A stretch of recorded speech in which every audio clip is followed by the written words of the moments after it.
got millions of reasons to let it all go.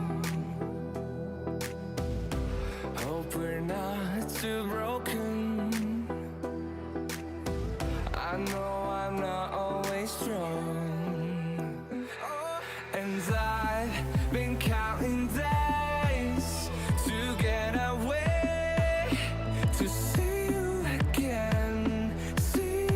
again, been fighting ways to get away, to see you again.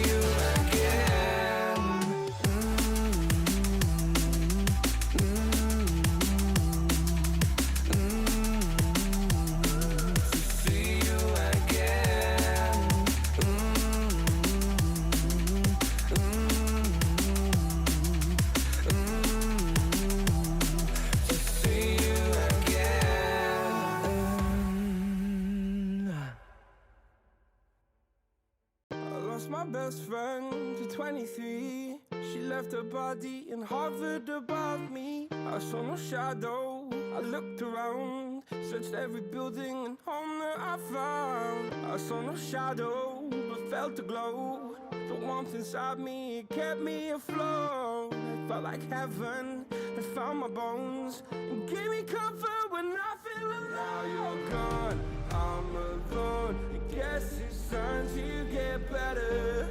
Through the pain, I will go alone. If I fall, break my bones, I will scream even louder. 'Cause I'm not dying alone. I lost my best friend to 23. She left her body and hovered above me.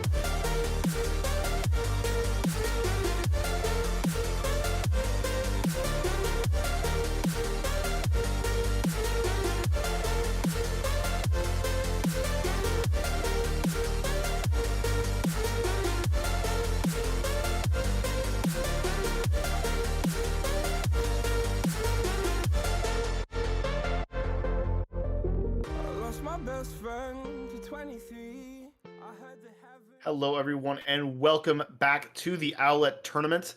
We've got a great show for you tonight. It's going to be episode 7 of The Nest. Of course, I am your host, Mysfyt, and I cannot wait to get this show underway. We had a lot of games this week. I can't say that they were close games, particularly good games. They were all, as you can tell, very one-sided, but I'm still excited to talk about them. And I'm very excited to be joined in the booth tonight by Amintas and Spooky. And I'm very happy to introduce you guys. We've been trying to get both these guys on the Nest for quite some time, and they keep having schedule conflicts, and it's making me very sad because I'm very, very excited to finally work with you two. So why don't we start off with a quick introduction for both of you? We'll start off with you, Marks, or that's supposed to say Spooky. Yeah, I'm Marks today.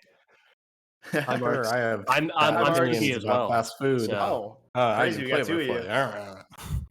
I'm Spooky. I do color casting alongside Marks a lot of the time, and I mean that's pretty much it for Owlet. You know, awesome. That's about what I got. Amazing. And Vince, what about you? I am the color guy with Juggle God. The two of us. You know, like he draws the lines and I color in between them. It's a good relationship.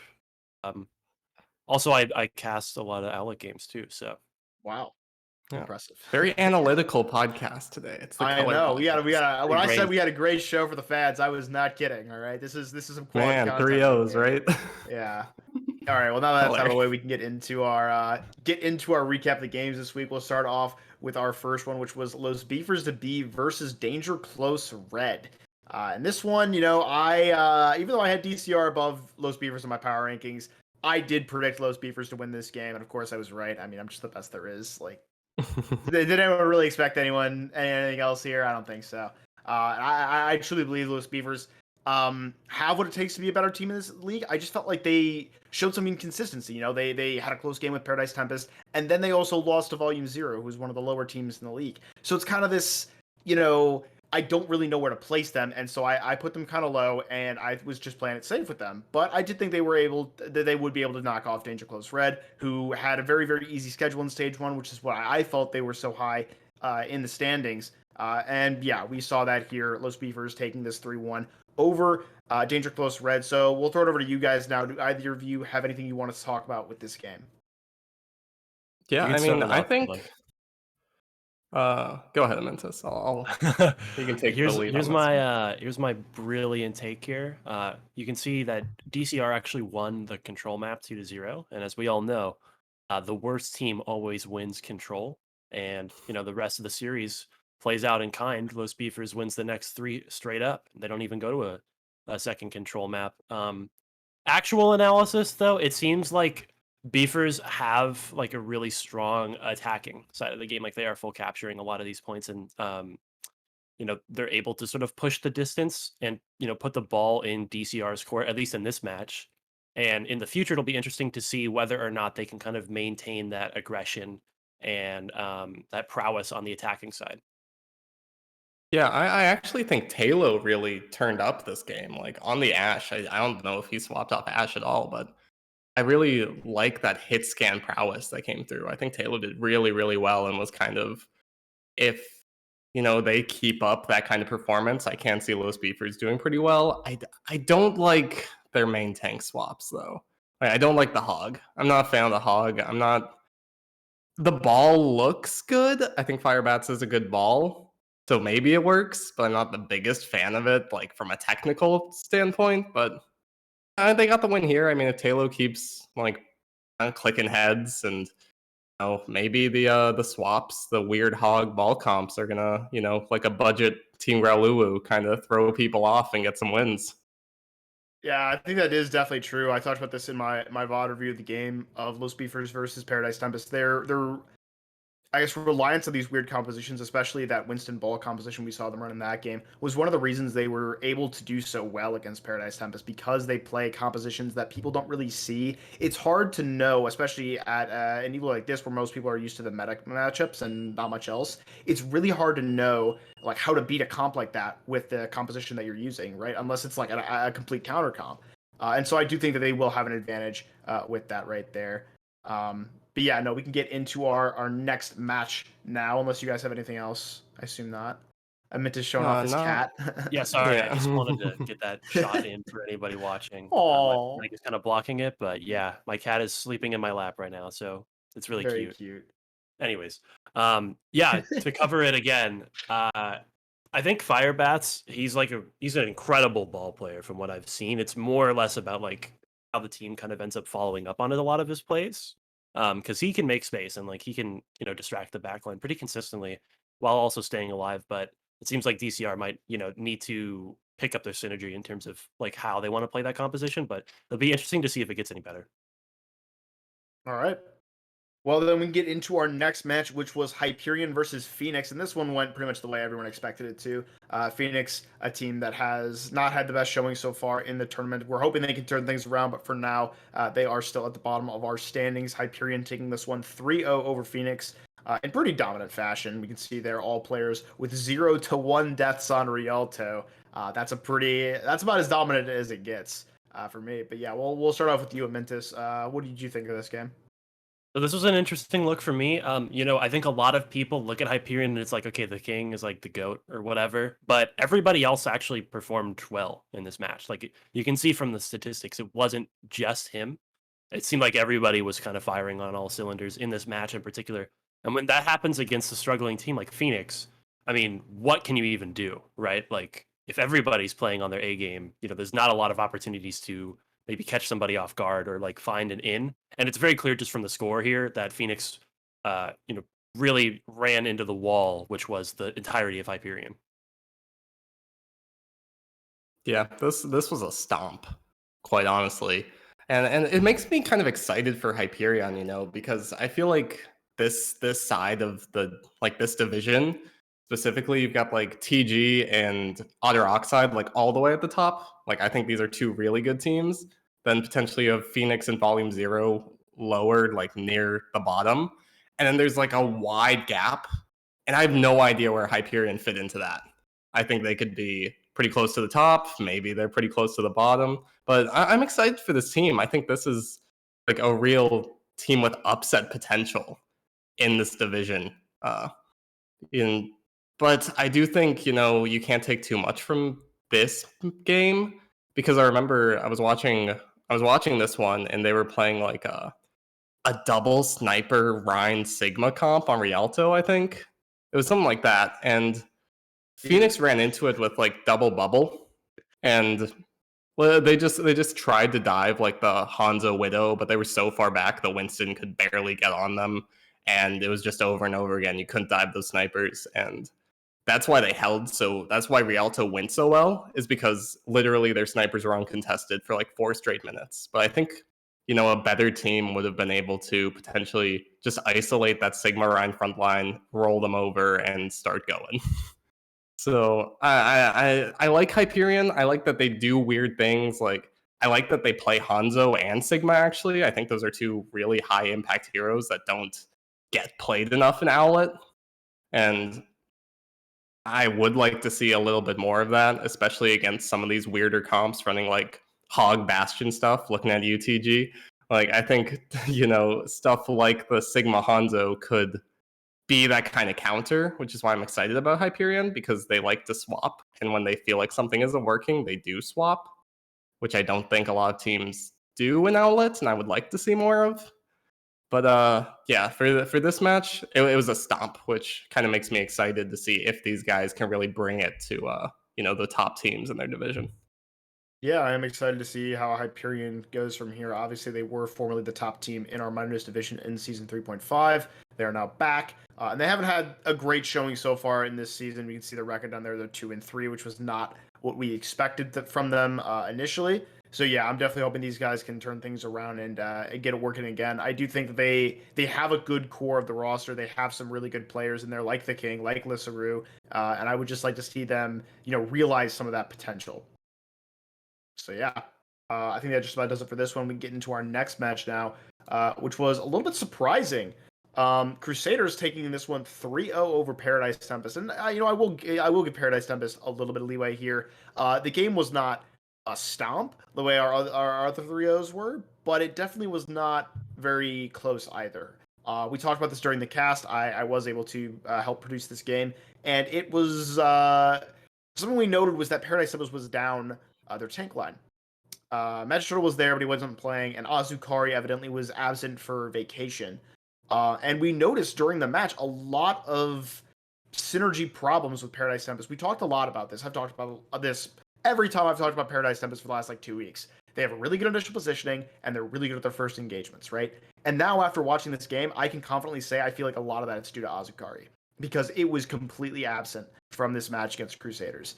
They were playing weird compositions. They were playing comfort picks. Their tempo was much slower than anything we've seen from them before. And, this isn't to take away from Crusaders' victory, because Crusaders was also playing down. They didn't have PT Hanley. They were running with Marcus on off-tank, who did a phenomenal job on a role that he's never played. So I got to give props to him for that. Crusaders definitely deserving to win this game. But I have to question how much stock we can really put in a victory like this for both these teams, considering that both of them had roster issues for it, especially Paradise Tempest seemingly being down their main shot caller. So yes, Crusaders here, definitely shocking us here. I will be reflecting this in my power rankings, which I'm sure they'll be happy for. But I'm curious to know what you guys thought about this. I've given my 2 cents on it. We'll start off with you, Spooky. What did you think about this game? Well, to start, I think these are two of the better teams in our league. I think I have both of these guys, even in my power rankings now. I think both of these guys are in my top 4. And, I think Crusaders have just steadily improved, honestly. So I'm really excited to see what they're going to do in stage 2. On the side of Paradise Tempest, not exactly what we'd expect from them. And I do think, losing that tank line is important, because it feels to me in every Paradise Tempest game, it's been pretty much the tanks really take a lot of the attention and just make so much space for Lars. And Lars goes on these weird flanks. He's like all over the place. He'll like stand away from points. Like, I remember sometime on Anubis, he like on defense, he went to like that top part of the main entrance to just pound people on point. Like he goes on the weirdest flanks and he just trusts his tanks to like hold the space and like hold the point for him. And I can definitely see how this falls apart if you don't have that synergy there. But I think Paradise Tempest will bounce back. I'm excited to see them in these next couple of maps. Like you still have the core there, like the DPS supports, even if you don't quite get your tank line back together. I think these guys can come back. Yeah, I kind of agree on all sentiments, especially with like the effect that subbing somebody else out of your team can have on you. But I think this should not take away from how well Crusaders has been improving over the course of the league so far. They started out going 0-2. They had extremely competitive and close games against better teams like Team Growloo in the very beginning of stage one, and then they close it out with back-to-back victories against, I'd say, teams that were maybe closer to the lower table. Obviously, no, Spooky, you might disagree with me, but they get a 3-1 over Otter Oxide and a 3-0 over Volume 0. And then getting a 3-0 over Paradise Tempest as well. I mean, like, this is just a straight upward trajectory. And, judging off of the rest of the strength of schedule, Rogue Dragons, Beaver's Day B, Danger Close Red, like, those are all very winnable games for them. So I'm expecting them to kind of come into their own throughout the rest of the regular season and probably make a push into playoffs. Maybe even, get close to finals, because if Paradise Tempest does not improve their form back with Azukari at the same level that they were at, previous stage, it'll be interesting to see if they can still compete in playoffs again. So just definitely be sure to watch both of these teams in their next couple of games. And if Azukari does or doesn't come back, just try to judge, how likely it is that Paradise Tempest could turn a loss like this into a win in the future. I definitely agree with that. I think Crusaders played very, very well. You mentioned their improvement. I've talked about this quite a bit. And I've given props to a lot of players for it, especially Marcus. I think he's done a really, really good job for this team. And I'm really excited to see him. I do believe he will be the main tank player for this team going forward. Obviously, he filled on off tank in this game, but Clutch Caliber was not playing main tank in this game. He was playing the DPS, which is what we expected him to stay on because he has been a very phenomenal DPS for this team. He's another player I've given props to for Crusaders' improvement. And I'm really excited for that. Marcus has been a very positive force for this team. He's been a very smart player, a great target caller. I talked about this a lot during our Nest preview episode for the Stage 2 or Stage 1 playoffs. He is just such a passionate player. You can tell by his comms. He really, really puts his all into these games, and I'm really excited to see him in that lead role of the main tank for this team and see how far Crusaders can rise. But yes, Paradise Tempest obviously not what they want to see here, and it gives us a big question mark. Is Azukari kind of coming back going to make them better, or are they kind of falling off of that, dominance that we saw from them in Stage 1? So we will definitely have to keep an eye on these two teams. On the other hand, forward. just to mention in here real quick, I think we can all agree on this, that Crusaders is probably the best team in this division aside from Paradise Tempest, right? Yeah, So absolutely. Definitely a bad time to run into them.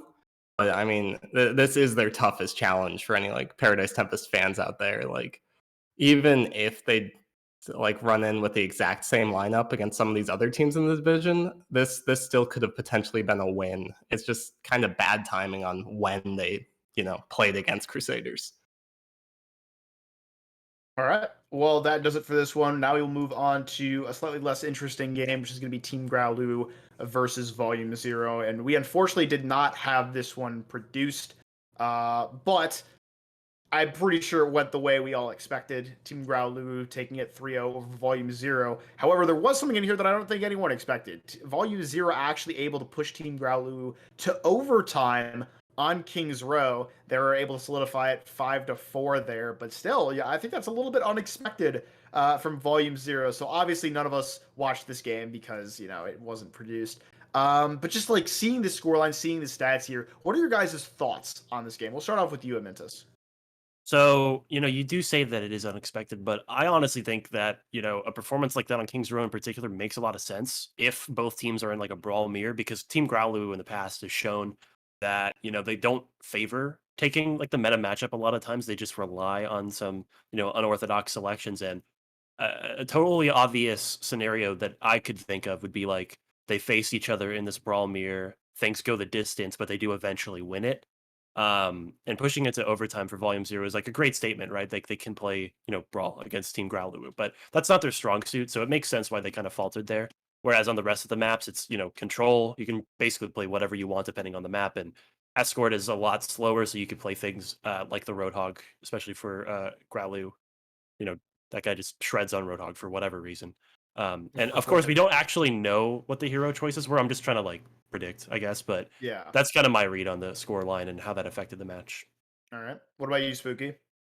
Yeah, I mean, I think it would have been a little nicer to see on a different map. I think, a map like Kings Row is very snowbally.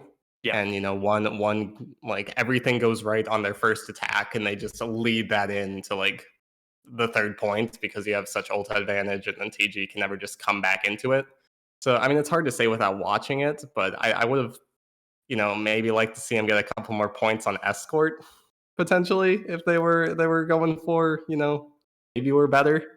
But I just don't, 1-4-5 loss on hybrid, especially Kingsborough, doesn't quite do it for me. Yeah. I not much else to talk about here. This is the expected outcome, of course, for Team Growlithe, who currently is the best team in Owlet. I'm sure you guys would both agree with me. I guess we'll have to find out when we get into our power ranking section, which we will be moving on to in just a little bit here. Of course, we do have our standings. First, we gotta, talk about where these teams currently are before we talk about how we think they stack up in terms of power.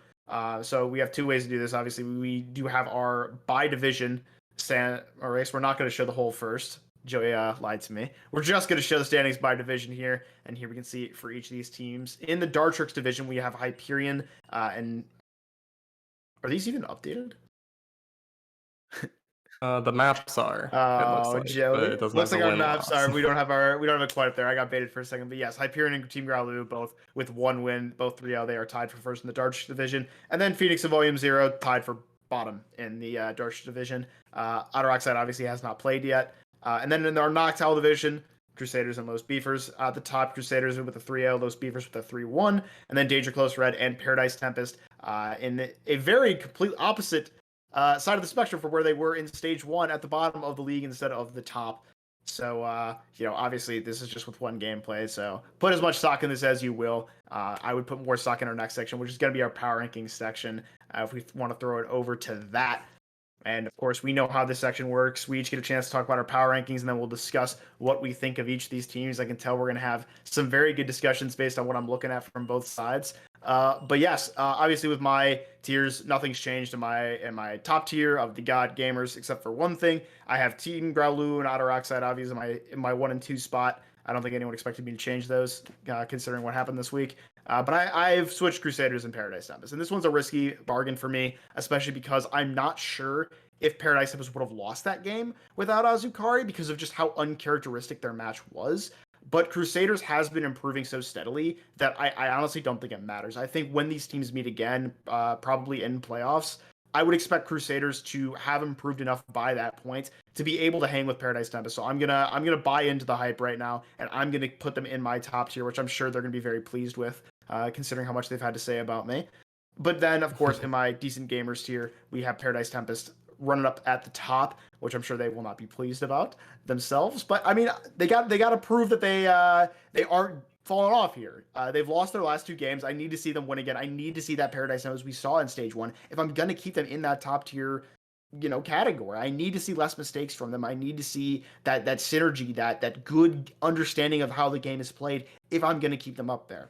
Of course, we have Rogue Dragons, didn't play, can't move them. Los Beefers have knocked off DCR. Those have both swapped because, of course, with the victory, I can now move them up. We've seen some more consistency from them, I should say. Then in my sub-sauce tier, of course, we have Danger Close Red and Hyperion, both teams who have, we think they could have some potential, but we're really not sure. They need to show us some more. And then, of course, in the classic I Could Beat You Barehanded tier, it's going to be Volume 0 and Phoenix, both of whom have a lot to prove in this tournament. Though Volume 0 especially has really been getting it done recently. Obviously, they had a tough game this week against the best team in the league. But, they beat Los Beefers last stage. So I could definitely see them rising in my power rankings if I just see a little bit better performances from them. And then, of course, we have Phoenix wrapping it up for us. Obviously, the winless team has to be in my bottom position, but I'm hopeful that we can see them bring some stuff out. I really not want to As I don't think we've ever had a winless team in Owlet. We had Ryujin Uprising in season 3, but they actually did win their final match of the season. So I'm excited. I hope that they can pull something out and show us something in this second stage. So yeah, that'll wrap up my power rankings. We'll throw it over to you next, Spooky. Why don't you talk a little bit about yours? Great. I've got goodest, gooder, and good tiers, and these are in order, but with a caveat that the teams that didn't play this week, I put them at the bottom of the tier. I think they're in. Like we haven't seen these guys play for like a month now, so this is the worst I think I'd ever place them. But I could definitely see these guys going up, maybe not down, and that's Otter Oxide and Rogue Dragon. So to start, we've got Team Growlulu. No surprise, they're coming off their stage win. They get the 3-0. There's no reason not to put them first. They've pretty much beaten everyone for a while now. So yeah, we've got TG up there, followed by Crusaders. I'm into the Crusaders hype. I think this team is just steadily getting better. And like, having a really solid tank line coming forward. Like you said, having Marcus on that main tank. PT Hanley has always impressed me, so I'm really excited to see those two play together. Clutch Caliber is really good. Shinote is really good. So they are going to be taking my second spot. Paradise Tempest. I'm a Paradise Tempest apologist. I think they're going to come back. So I'm going to keep them in that top tier. And then Otter Oxide, who I've always thought is a good team. I know they've gotten some upgrades, so I'm really excited to see them play. And then, depending on their performance, I could see them bumping up into that number 1 spot, potentially. I'm really excited for these guys. Next up in our gooder tier, we have Hyperion, who I talked about them a little bit before. I'm big on these guys. I really like their capability to swap compositions. And I think they actually might be the biggest threat to Team Growlulu in their division. Like, if any team in like the gooder and good tiers could beat TG, I think it's Hyperion. I'm like hands down on that. So I'm really excited to see what they've got. They stomped Phoenix, which you would expect them to, but it was a stomp like you'd see from a really good team. So it wasn't like Phoenix never had an in that game. So that's exactly what you want to see from a team that's trying to get something done. Los Beefers, we talked about them a bit. I'm kind of iffy about their compositions, but they did good. Rogue Dragons, we haven't seen play yet, but they're pretty middle of the pack last stage. I'm expecting something similar. Danger Close Red. And not a fan of this team. I don't think this team is that good. They're pretty solidly in my 8th slot here, just in front of Volume 0 and Phoenix, both of which, they have 1 win between them. And I'm pretty big on Danger Close Red only getting through to that Stage 1 finals because of their strength of schedule. All right, I guess that means it's my turn. So I made a lot more tiers because I'm a little bit more confused in terms of where I think a lot of these teams are. I like As how you can see, named them. yeah, there is a question mark section as well, and I'll get to that. But I think the biggest thing I need to talk about is why I still have PT over Crusaders, even though they just beat them. That match is kind of difficult to view in a vacuum with how close it was. And maybe you could say Azakari returning could, change the result of even the 3 maps that we saw, let alone any future ones that they might end up playing in a series. So I don't really want to put too much stock in the results of that one until we see them again, like on their next match. And then we can, keep that in our back of our mind as context and then kind of reassess. The other thing I'll mention is why I have DCR so high still. I have some faith, and I think it's going to come from the strength of their backline, which is something that I think a lot of people might not necessarily view as like a big strength for this team. Paradroid and Paradote, both very effective healers in their own right. And as we move towards more metas that involve, or not necessarily more metas, but just different kinds of play styles that involve incredible support play, double bubble with the Ana and Mercy, of course, if you're playing like an Echo or a Pharah or something. I think that's where DCR strengths lie, and in a league at this level, it's difficult to punish like good supports if they know what they're doing. And I trust that in future matches, even though their schedule is pretty difficult, it's going to shine for them. I also have, a really large B tier in general because all of those teams at that level, I feel like have a decent chance to beat one another. Um, Whereas anybody below has just to like struggle really hard to get like a decent victory against those teams. Like it's going to be difficult. And as for why I don't really have Otter Oxide in any of the tiers, I have the question mark for them. It's because I personally have not seen a lot of their games, and not having a first game to go off of in terms of other results or footage, it makes it really difficult for me to determine their actual skill level. So I've got them in the question mark tier for now. Once I see them play, and if Spooky talking them up so much does actually come to fruition, I wouldn't be surprised. Then I would probably put them in the A or the S tier because just from how much stock you're putting in that team, I trust your analysis. So Yeah, they definitely have a lot of weapons that they will be coming out with this stage. I'm going to be casting their game this weekend, and I'm really excited to see what they have. Hawk and McNewby DPS line obviously is the one that I have to talk about. I've had the pleasure of playing both with and against both those players, and they're both really good. I made the claim on my last episode of the Nest that they're probably going to be one of the best DPS lines that Owlet has ever seen, and I stand by that. Both those players are insanely good at the game, have a really, really good understanding of what they need to be doing when. And they're mechanically extremely skilled. McNewby especially. Hawk is really, really good at winning his 1v1s, and I'm really, really excited to see that from them. I believe also Bishop will be on the main take role for them this upcoming stage. I could be wrong about that. I'm not entirely sure that is even his role anymore. It's been a while since he played in Owlet, but I'm really, really excited to see what this team does for us, and that's why I'm putting so much stock in them. So yeah, really excited Yeah, about I that. mean, I think they looked really good in stage one. I honestly think they should have been, that fourth team in playoffs. It's a little bit up and down. I think they were at least in the top four teams in stage one, and then they come in with a bunch of upgrades potentially. So yeah, I'm excited to see them.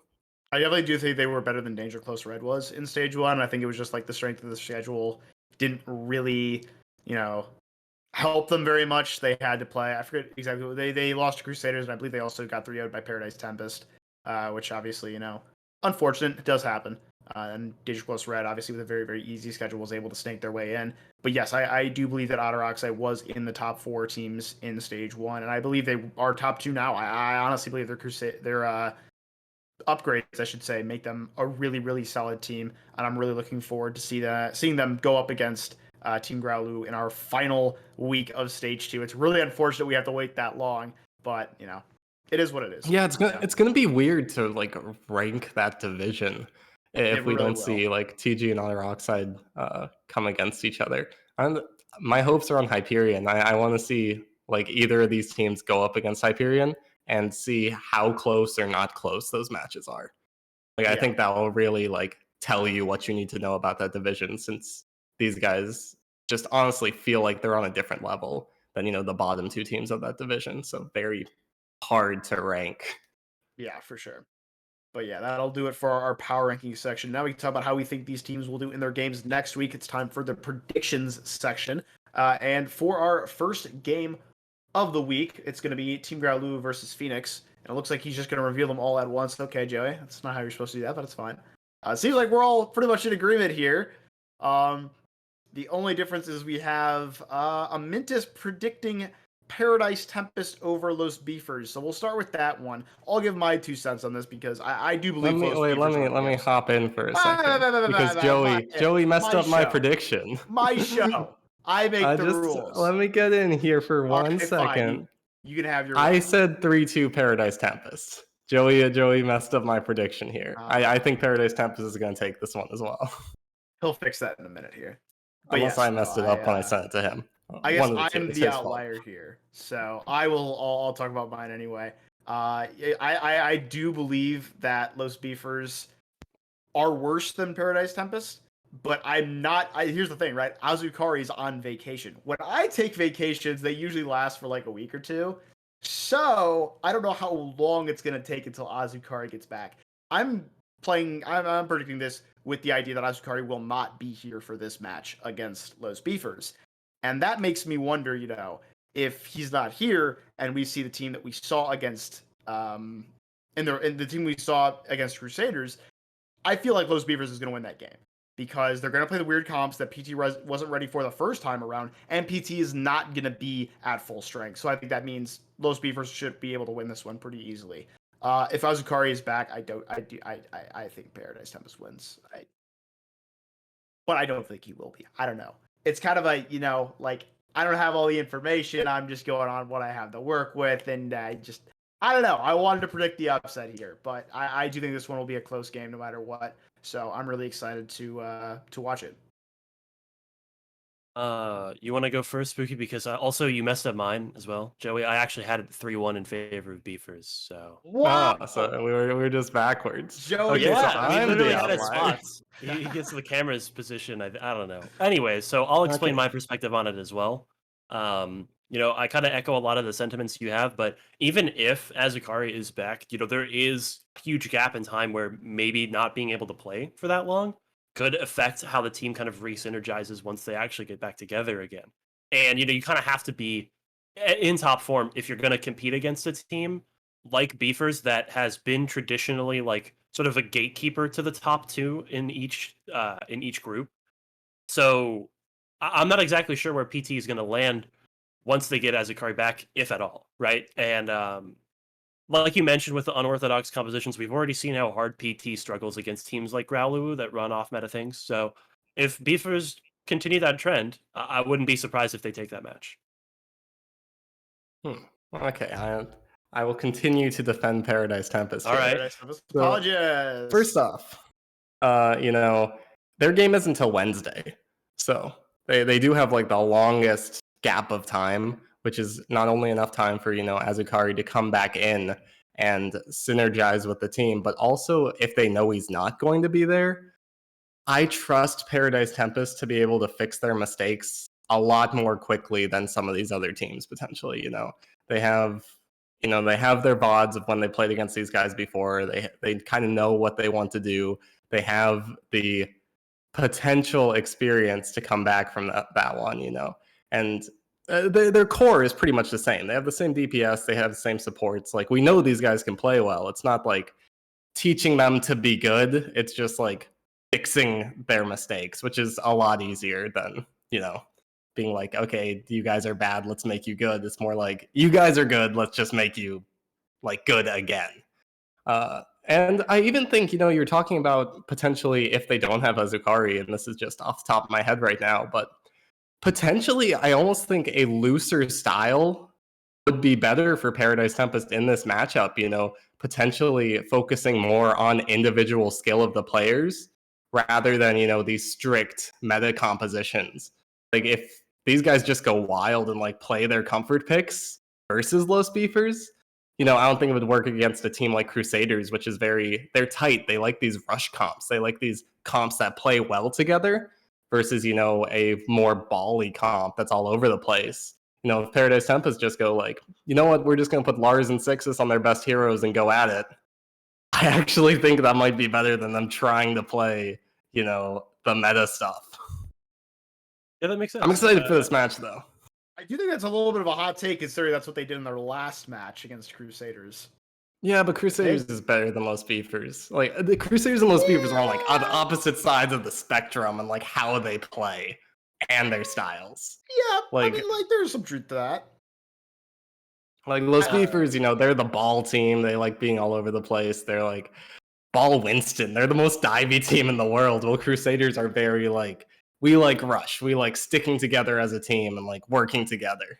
So I definitely think, it's interesting to see, because I do think these teams are like stylistically are very different. So I want to see how Paradise Tempest go against this.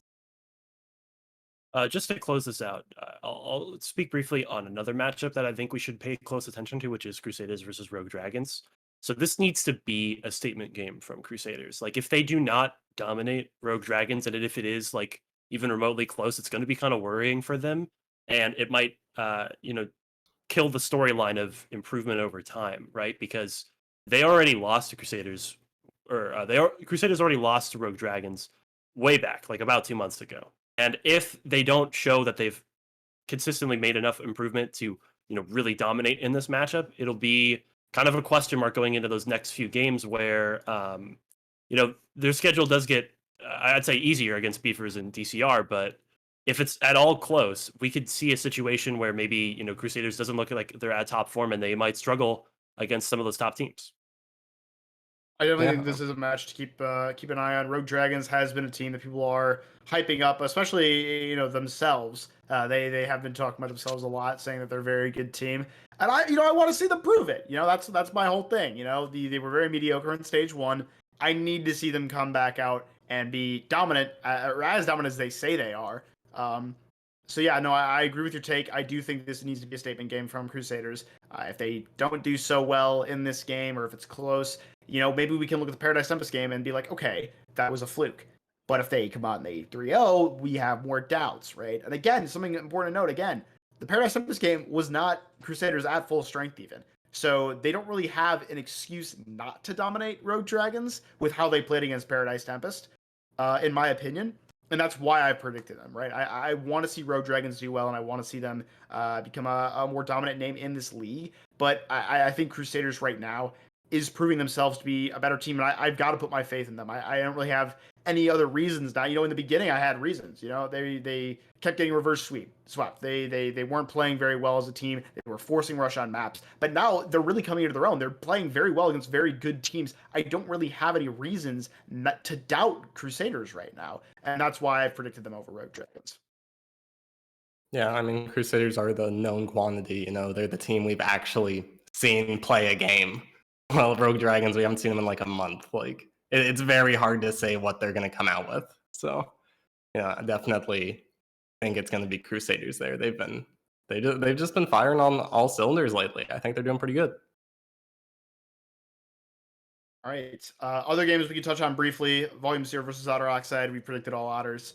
Given how this team is expected to play in this series, I don't think we need to talk about this too much. I don't think there's anything Volume 0 can really do in this match. But it is going to be one that I watch pretty closely. I want to see if Volume 0 has what it takes against this team. Volume 0 playing the number 1 and 2 team in my power rankings back-to-back is going to be interesting for them. But yeah, Team Growlu versus Phoenix. That's top versus bottom team in the league. No real reason to pick Phoenix. If Phoenix does win, though, could be pretty interesting. But Phoenix top team in the league. I would disagree with that for a lot of reasons. But yes. Okay. Well, I do want to talk about Volume 0 for a second, real quick, just because pull in playoff potential. It's if I'm correct here, it's the top 3 from each division go through, right? If I'm not wrong on that. I believe it is.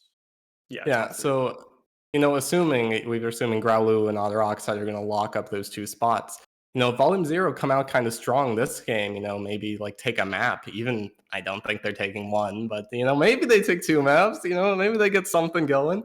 Potentially they're in that conversation to beat out Hyperion for like that 3rd spot and like sneak their way into playoffs. So, they get their early games out of the way. If they get a map or 2, potentially, they 3-0 Phoenix. They potentially put on a good performance against Hyperion. You can sneak your way into playoffs. So definitely an important game for that kind of thing. We want to see these guys, even if you might not be able to get the win here. I think taking a map even would be it would be a statement if they're able to do that. All right. Any closing thoughts from either of you? Not a lot to add. I'd say this week there's potential for upsets. There's potential for, statement games. I think every single one is going to be one to watch because entertainment value and just, relevance for playoff standings is really important in this league. And just definitely tune into all 4 games for sure if you want to get some nice Overwatch in. Yes.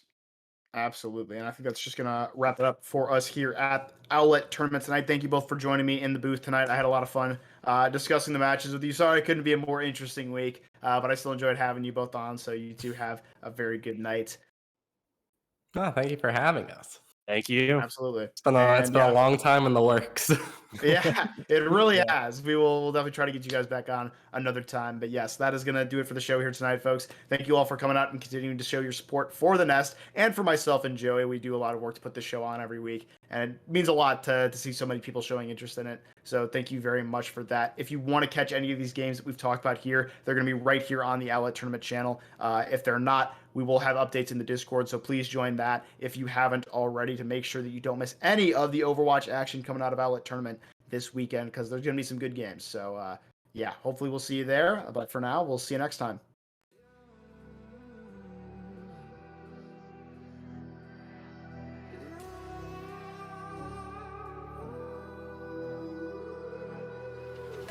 There's a distance between us.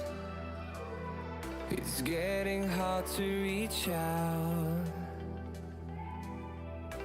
Haven't seen you in seasons, but all I hear is your voice. I know my limits. You can break me down, but I'll stay till the finish.